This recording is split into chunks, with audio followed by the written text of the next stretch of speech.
Ons dierbare God en ons hemelse Vader, watter voorreg is dit nie om uit vrye keuse nog te kan saamkom by mekaar op die Sabbatdag nie. Here, ons kan sien hoe die dinge gebeur daar buite in die wêreld, en ek wonder soms of ons besef dat ons nie meer baie lank hierdie voorreg gaan hê nie. Here, maar vir nou wil ons sê baie dankie, Here. Dankie dat ons nog as broers en susters kan saamkom, Here, om U te aanbid op hierdie dag wat U geseën het en hierdie dag wat U geheilig het. Here, ek wil vra dat U asseblief met ons sal wees vandag. Here, laat U asseblief ons aanbidding sal aanvaar, Here, en dat ons aan die einde van die dag U naam sal verheerlik. Here, ek wil vra dat U asseblief met ons almal sal gaan, al die sprekers, almal wat agter die skerms werk, sal U asseblief die klank en alles vir ons sal werk, sodat ons hierdie dag vir U lofwaardig maak. Dis my gebed in Jesus se naam. Amen. Ek wil vandag vir ons 'n storie vertel, wat kom uit direk uit 'n vers uit in Deuteronomium 5 vers 14. En ek wil net graag eers vir ons daardie versie lees voor ek die storie vertel. Dit sê vir ons: maar die 7de dag is die Sabbat van die Here jou God. Dan mag jy geen werk doen nie, jy of jou seun of jou dogter, of jou diensknegt of jou diensmaagd, of jou os of jou esel, of enige dier van jou, of jou vreemdeling wat in jou poorte is nie, sodat jou diensknegt en jou diensmaagd kan rus soos jy. Dis 'n ware verhaal van Nikolai Pinchak. Hy het gelewe in Oekraïne. Hy was 'n 7de-dagse adventiste predikant wat gedien het tydens die 1930s tot die 1960s tye, 'n tyd toe hulle daar in die Sowjetunie 'n sterk stand teen die Christendom ingeneem het.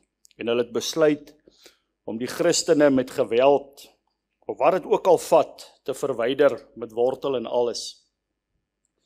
Nou in hierdie tyd het Nikolai Pinchak 'n klompie ondergrondse huiskerke gehad, wat hy daar in Oekraïne bedien het. Nou skelmpies het hulle elke Sabbat bymekaar gekom om die Here te dien en te loof en te prys. Ek kan my indink, hulle het seker maar saggies gesing.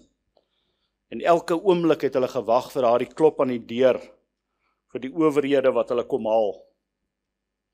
Nou daai klop aan die deur het toe uiteindelik gekom, maar hy het nie gekom aan 'n huiskerk se deur nie, hy het gekom aan Nikolai se huisdeur. Die owerhede het verneem dat Nikolai inligting gehad het van baie Christene, en hulle wou daardie inligting gehad het. Nou Nikolai het keer op keer het hy geweier om sy mede-Christene se name op te gee. En die ander mense was verstom gewees oor hoe hierdie rustige, kalm predikant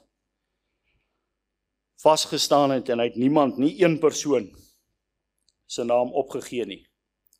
Dit was nie lankie of die goewerment het nou genoeg van Nikolai gehad en sy invloed. En hulle het hom weggeneem en hom opgesluit in 'n gevangeniskamp in Siberië. Nou hierdie was uitsluitlik 'n kamp gewees vir mense wat nie wou saamwerk met die destydse kommunistiese regering van die Sowjetunie nie.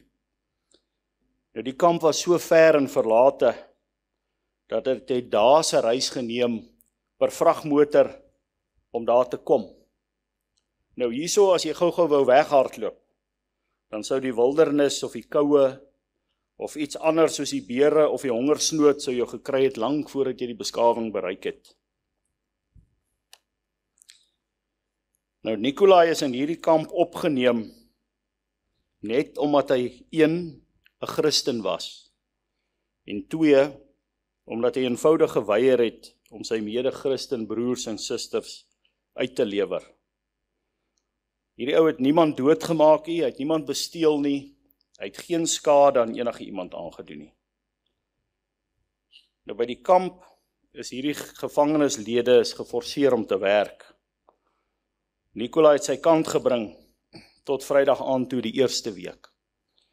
En toe het hy gevra of hy verlof kan kry vir daardie Sabbat, om nie die Sabbat te werk nie. Nou natuurlik is hy uitgelag en hy is bespot deur die wagte.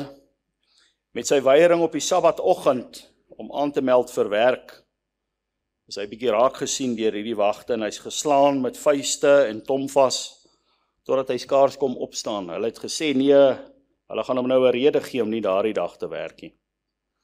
En hulle het hom net daar in sy eie bloed gelos en hom vertel dat hy sal volgende week werk of het gaan erger raak. Die volgende Sabbat is Nikolai weer, het hy gesê nee, hy kan ongelukkig nie werk nie.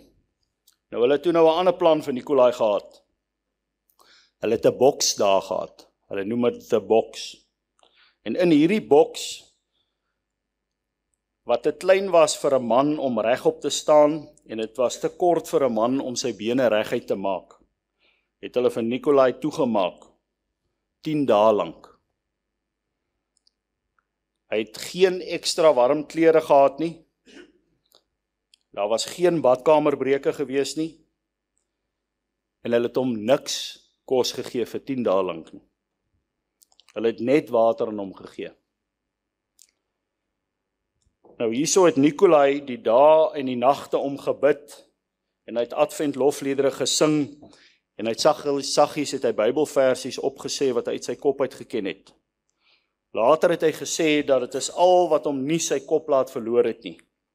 Hierdie bid en hierdie sing en hierdie verse opsê. Nou na 10 dae is hy uitgehaal uit hierdie boks uit. Dan is hy 2 dae gegee om weer sy krag terug te kry. Sy spiere en goeters was so gekramp gewees dat hy kon nie loop nie. Aangesien sy bene en dinge altyd net gebuig moes wees, hy kon glad nie uitstrek nie. En dan het hulle hom 2 dae gegee om nou te herstel, en dan moes hy nou weer vir 2 dae harde arbeid doen. Nou dit het so uitgewerk dat die 10de dag wat hy begin werk het, was op 'n donderdag. En die 2de dag was op 'n Vrydag. En dan kom Sabbat weer en Nikolai sê, hy gaan nie werk nie. En dan is hy weer terug na daai boks toe, vir 10 dae lank. Nou so het hierdie aangegaan vir amper 2 jaar. Elke keer as hulle hom vra hoekom hy dit doen, het hy bloot geantwoord, want dit is die Here se dag, dis 'n geseënde dag. Nou stel jou voor vir amper 100 Sabbatte na mekaar. Elke dag, elke Sabbat, is jy binne in daai boks, te klein om op te staan en te kort om jou bene reguit te maak. Nou dit het so gebeur dat eendag kom maar 'n kolonel van die hoofkantoor af en hy kom inspeksie hou daar. Nou trots het hierdie hoofbewaarder van hierdie gevangenes hom gevat en hy het hom gewys die kombuis en die kwartiere. En terwyl hulle so oor die werf loop, toe sien hy daardie boks en hy vra vir hom, wat doen julle in daai boks? En hierdie hoofbewaarder het vir hom verduidelik van Nikolai. En hierdie kolonel het ontplof. Dis nie heeltemal duidelik hoekom hy ontplof het nie. Dalk het hy gedink dat almal in die kamp moes werk en dat hy 'n klomp werksmanure verloor as hierdie ou die hele tyd in hierdie boks sit. Maar hoe dit ook al sy, Nikolai is genadiglik in hy boks uitgehaal. Na sy 2 dae om te herstel, het die kolonel hom geroep en vir hom gevra, hoekom doen jy dit? En hy het gesê, ek onderhou eers die Here se wet en dan die owerhede se wet. Nou hierdie kolonel was 'n slim man gewees. Dis kom hy was waar hy was. En hy het vir Nikolai gesê, ek maak jou 'n deal. Hierdie kamp het water gekort. Nou hierdie water het hulle gekry van 'n stroom wat so 2 kilometer af in die vallei was. En hierdie water is vir hulle opgebring in kanne. Nou die kanne is op 'n wa gelaai met 'n ou os met die naam van Maxime. Nou Maxime het hierdie water wat dan in kanne gelaai is, op die wa gesit is, het hy opgetrek teen hierdie bult uit tot daar bo by die kamp en dan is hy kanne is nou weer afgelaai, uitgegooi, leë kanne weer af, soos hulle weer af rivier toe. Nou hierdie was 'n voltydse werk wat op daardie stadium gedoen is deur 'n span manne. En dit het hulle 7 dae gevat, elke dag, op en af, om genoeg water vir hierdie kamp te hê. Nou hy het vir Nikolai gesê, as jy vir ons hierdie water kan nou vir ons vir die kamp opbring, en jy kan genoeg water in die 6 dae kan jy opbring, dan kan jy die 7de dag afvat. Nou Nikolai aanvanklik, hy het nie geweet of dit 'n uitkoms van die Here was nie, of was dit 'n stryk wat hierdie kolonel vir hom gestel het nie. Maar hy het geen ander keuse gehad nie en hy het dit aanvaar. Die eerste Sondagoggend het hy daar alleen by die ou bil Maxime gekom en hy het hom ingespan en hy het begin water aanry. Nou die bil was stadig en die kanne was maar swaar en hulle was baie. Maar Nikolai het niks behalwe sy bes gehad wat hy kon gee nie. Hy het so hard gedruk as wat hy kan, maar daardie bil het maar op sy tyd op en af geloop, op en af, op en af. Teen die donderdag aand het Nikolai daar in sy bed geval, en hy sê hy was amper te moeg om te bid, en hy het net gesê, Here, ek en daai bil, ons korte wonderwerk, ons het nog 2 dae se water oor, ons het nog net Vrydag oor. Daai Vrydagoggend kom hy daar en hy seer, en die ou se spoed is klaar. En hy gaan staan op sy knieë daar in die stal op die strooi, en hy vra vir die Here om hulle te help. En hy span daai os in, hy sê, maar iets was anders gewees daardie oggend. Hy sê, nadat hy os ingespan het, toe trek daai os daar weg, en hy hardloop, hy draf af.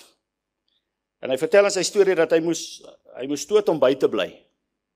En hulle is af rivier toe hulle daai kanne vol gemaak en hy moes laai. En daai os begin het draf en hy hardloop daai, hy draf hy opdraande uit, 2 kilometers ver. En hulle kom daar bo en hy moet aflaai, want dit lyk of hierdie os het 'n afspraak of iets waartoe hy moet gaan. Hy sê dit was naderhand so erg geweest dat die ander op en af, die heeltyd. Die ander gevangeneslede het naderhand gaan stil staan en gekyk wat gaan hier so aan. En teen Vrydag sononder was al die kanne vol gewees. En daar was genoeg water gewees vir die volgende dag. Nou hierdie kolonel, waaraan sy woord, het hy vir Nikolai afgegee daardie Sabbat. Maar hy en al die ander gevangeneslede, die bewaarders het gedink, nee, dit was maar net 'n frats gewees. Hierdie ding sal nie volgende week weer kan gebeur nie.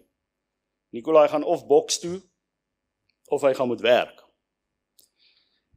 Nou daardie selfde Sabbatoggend na daai Vrydag wat die ding nou gebeur het, besluit hierdie bewaarders, nee, daar's mos nou genoeg water, hulle gaan nou hierdie bil vat en hulle gaan iets anders doen, miskien wil hulle gaan hout haal het of iets. Maar daai bil wil niks weet nie, daai bil staan stil.